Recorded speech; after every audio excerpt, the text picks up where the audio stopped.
Hello, it's Andre here, and this time I'm not gonna play any racing game.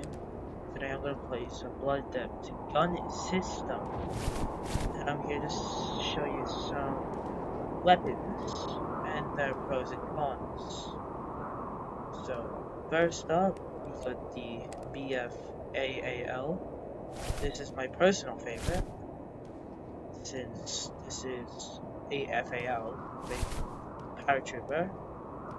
So its pros are its select fire and the recoil is pretty imaginable.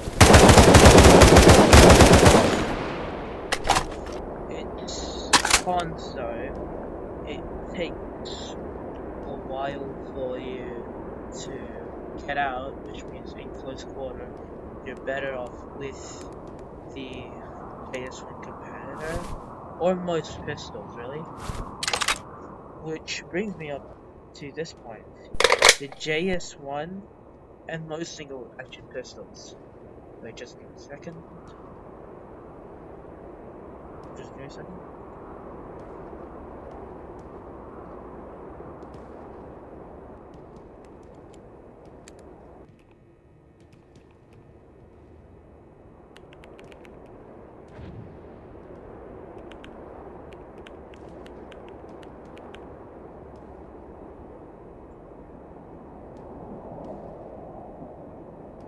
To the JS1 competitor and the RR Big Badger. Alright, for this one, the competitor is good because because of its one-shot potential to the head, like most weapons. But its bad side is it takes a while for you to reload, like most single-action pistols. But it has high damage like the JS44. Same with the RR Big Badger, but this one is a shotgun. Pros here are it's faster to reload than most single action rifles and one-shot guns I mean, than most of the ones I use. Its spread is consistently close, which means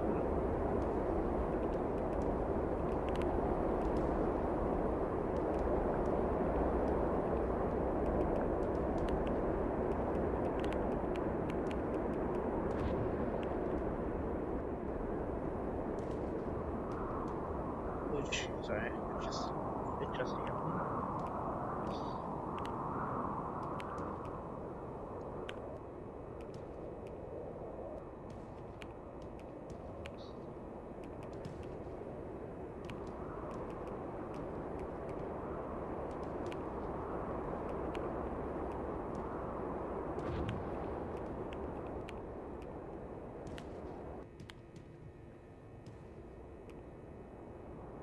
Which means if let me get out of here real quick.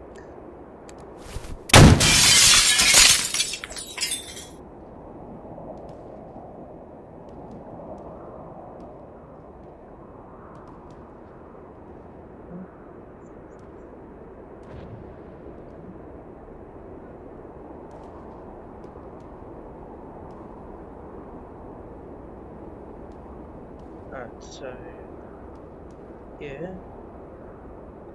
So the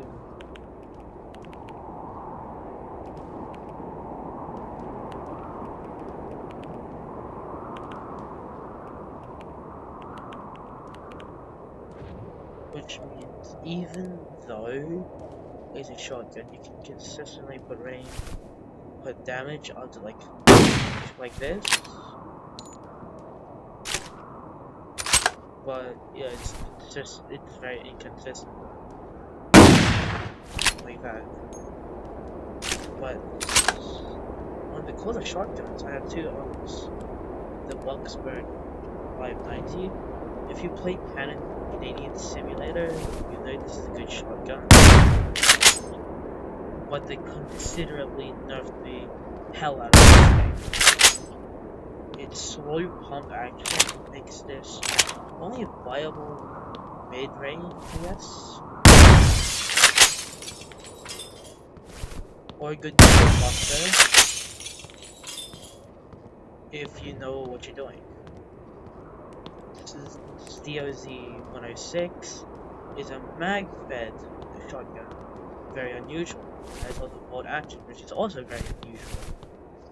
Using this weapon here is more of a desperate secondary. Slow bolt action, like most pump action rifles. Bolt action rifles and pump action shotguns. These three here are pretty mid on its own, but if you are very good at aiming with the big battery, you're good with that. This ZOZ is, not, in my opinion, not very good, but the 590 I would like to avoid most of the time. Next up is the A86 M2LHW. This here is my favorite AR of the entire game.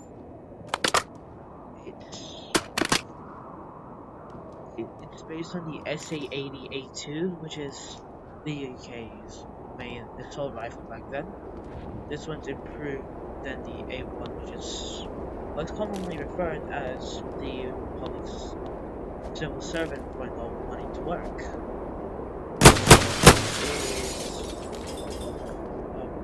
It's single fire by default, which makes this good for marksman because it has a 2x scope. But red, no.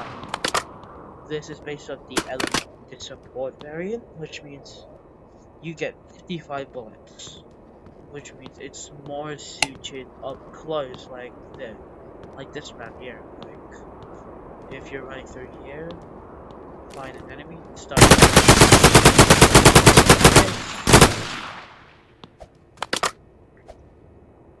The cons of this weapon here is long reload, like most of the mag-fed weapons of the primaries.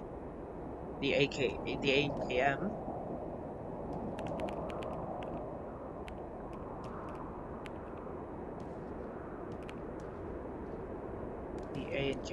is also a good candidate. It's 7.62, which means it's much more powerful than most of the ARs. The code to AR-15, I think, is 5.56 or 2.33, which means this can only get outclassed by the AR-15.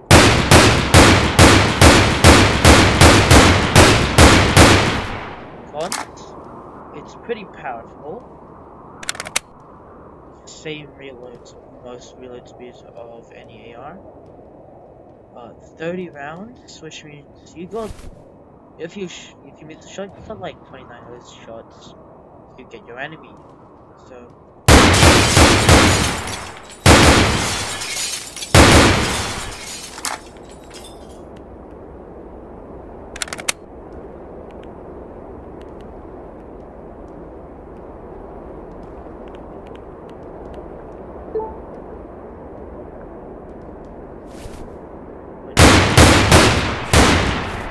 I used to use this in actual Blood Dead for TDM, but I really don't like it anymore because I have a skill issue.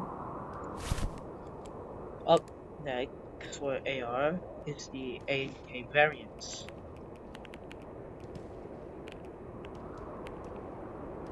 The AK-74M is one variant based on the AK-74 or AK-74. This is very weaker than the ANKM, because the ANK-74/AK-74M, this one uses 545, a lighter round than the 7.62, which means using this weapon, yeah, it's much more of a better all-round than the AKM. after that, we got the boss variant in Juggernaut. But first off, we get the AK-74 SU. This was a carbine variant slash SMG variant of the AK-74. 545, I believe, or 762. This weapon is better for close range.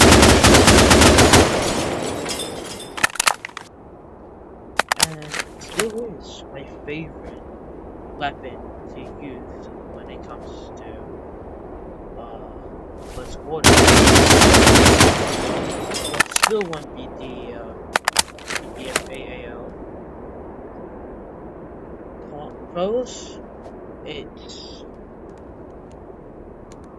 sure it's the same equip speed than all of the AKs and AOs. But since it's shorter, you can usually hide yourself better. Which I don't care if anyone knows that. Which means we just finished the A and K family here, which gives me the option to show you the VK's A and K M. This one's a Juggernaut exclusive. Don't know anything other than the special engravings on this AK. Well, mostly, it's just an ordinary AK.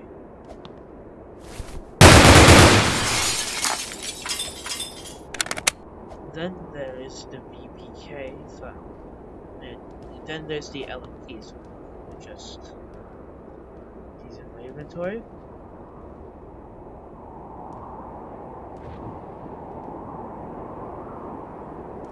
So right now,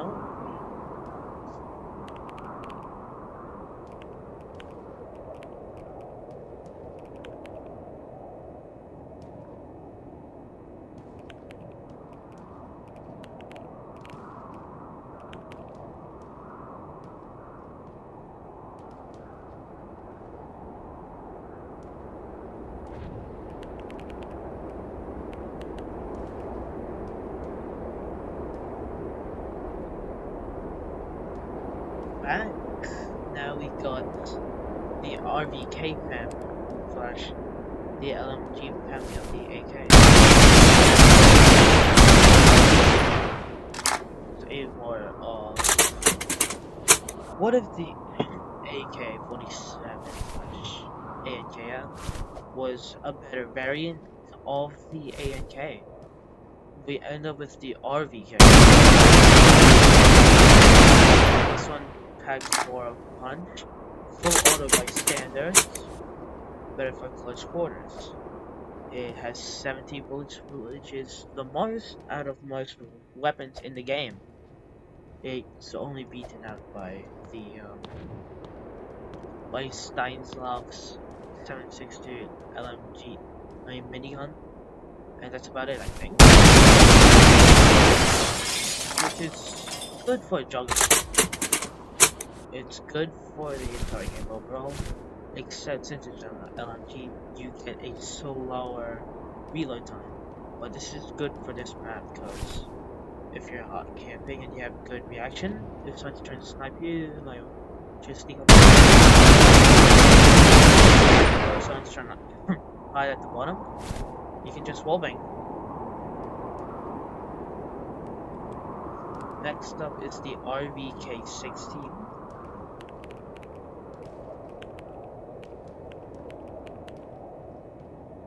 The RV-16.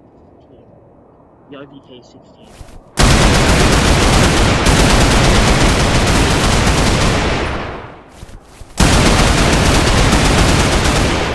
Wrong with the ADS, but this is a more modernized variant of the RVK.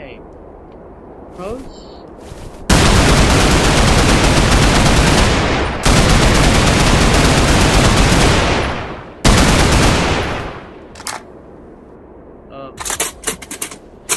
Technically faster, I think. reload speed,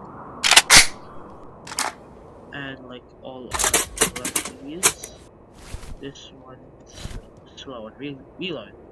This one is a bit different because the RVK 16.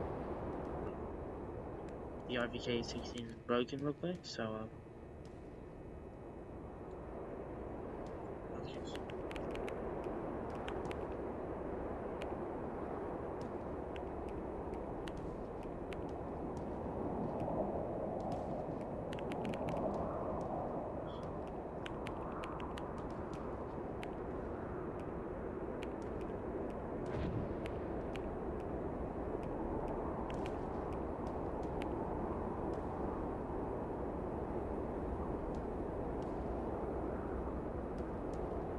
What's this one?